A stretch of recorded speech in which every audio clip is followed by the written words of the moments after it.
We've got the former mayor of Santa Monica with us. Came in from Mexico just to be here, was on a trip to Mexico, got in, vegan since 1987. Mike Feinstein, everyone. Hi everyone. Yeah, I've been vegan since 87, veg since 83, and stopped drinking cow's milk and Pepsi in 79. My body kind of just told me what to do over time, and I listened to it. And I embraced both the spiritual, the environmental, the animal welfare, all those reasons together when I became vegetarian. And at the time that I did, I don't know how many of you remember the Kingsley Gardens or the Comeback Inn on what used to be West Washington, now Abbot in Venice. A few of us. There weren't that many vegetarian and vegan restaurants back then. And the fact that there are so many and that there's an event like this today shows how the activism actually can really spread things. And how many of you are used to that, are familiar with that statement, the personal is the political? So we're sitting here on a planet where we've got these climate change issues that are really, really serious. I'm here to speak a little bit about resource use and sustainability and diet. And when you think about, okay, if the personal is the political, one of the issues that we have in activism is, okay, do you work through personal transformation or do you try and change the power structures in society? And you really need to do both, because we can do a lot in personal lifestyle change, but a lot of the corporate power structures also shape the choices that we have. And when we try to deal with climate change, some of the big macroeconomic and political dynamics that come from the oil companies make it really hard to fight. 350.org is trying to do that. We're trying to get Obama not to do Keystone Pipeline, etc. But that's really tough work. And a lot of people are compromised in the choices they can make even with their personal transportation. They're often stuck in fossil fuel-oriented transportation. But with your diet, it's something you can do really easily. And probably most of you are familiar with some of the environmental issues, but the UN came out a few years ago and let us know that there are more carbon emissions from eating animals on this planet than from transportation. Usually we're told we have to, cut down driving and take more public transit, etc. And we should, and we need to, and we need to redesign cities so jobs and housing are closer together and have more public transit instead of invading countries to steal their oil. I mean, all of that is true.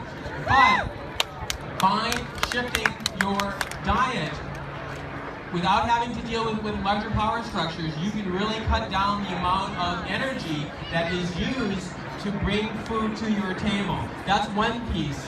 A second piece that we have is the drought here in California. And for those of you who remember the original John Robbins book, Diet for a New America, years ago, he was the first person who had publicized that it's approximately 2,500 gallons of water for 1 pound of killed cow to put into your so-called burger. So we're sitting here now in the state where Jerry Brown is telling the people in the 20% who live in the cities that we have to cut down and not shower and not wash and not do any of this, but 80% goes to agriculture, and among the 80% for agriculture, about half of that goes into animals. Why isn't the state of California educating us about the amount of water that goes into mass-producing, cruelly producing animals?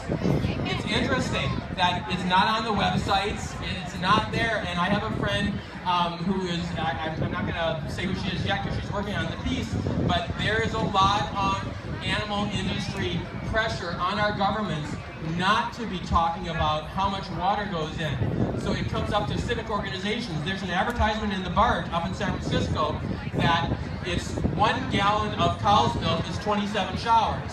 So we're all sitting there in our showers and, worrying about every bit of water and all that, which is fine. We should live intelligently, but 27 showers for 1 gallon of cow's milk. Also, this whole thing about almonds, there's a big difference in the amount of water that family farmers who grow almonds use compared to the corporate ag who grows almonds. It's the corporate ag that is wasting water and growing the almonds in the wrong part of California where it needs too much water. A lot of the smaller farmers are doing it in Northern California. So this is something that we can really affect here in California. And I'll close with this point. For those of us who are into animal welfare and being kind to animals, part of the transformation that we've gone through is seeing another living being as part of yourself, seeing yourself as part of an interconnected spiritual whole. And therefore, it's easy for us to not endorse cruelty for our animals just to so-called meet our so-called needs. And when we try and get into convincing other people, some people get it, and we show the videos of how horrible animals have been treated, and I can't even watch that stuff. It's so horrible. That works with some people, but other people just get shut down. So part of what has to happen here in California legislatively is, if it is the case that when we see animals, we're seeing that's something that's part of ourselves, if we're part of an interconnected ecological whole, then our economics has to reflect that. And what that means is the idea of true cost pricing, where goods and services incorporate their real environmental cost. If water is scarce, then water should be more expensive. And if water is more expensive, because a lot of the people who are trying to say it doesn't matter if you become vegan or vegetarian in California with water issues, because they're just going to ship the alfalfa to China so they can put it into animals there. But if we started pricing water as if it was a collective resource, which it is because it comes from this earth and nobody creates it, if we do that, then cow hamburger would be easily the $35 a pound or more that John Robbins talked about in 1989, but it wouldn't be profitable for us to be shipping alfalfa to China so they can start growing animals in China and ship them back here with the alfalfa that we're sending over there. So it's a lie to us when they say that the consciousness around being good to animals isn't part of the answer to dealing with the drought here in California. Thank you very much.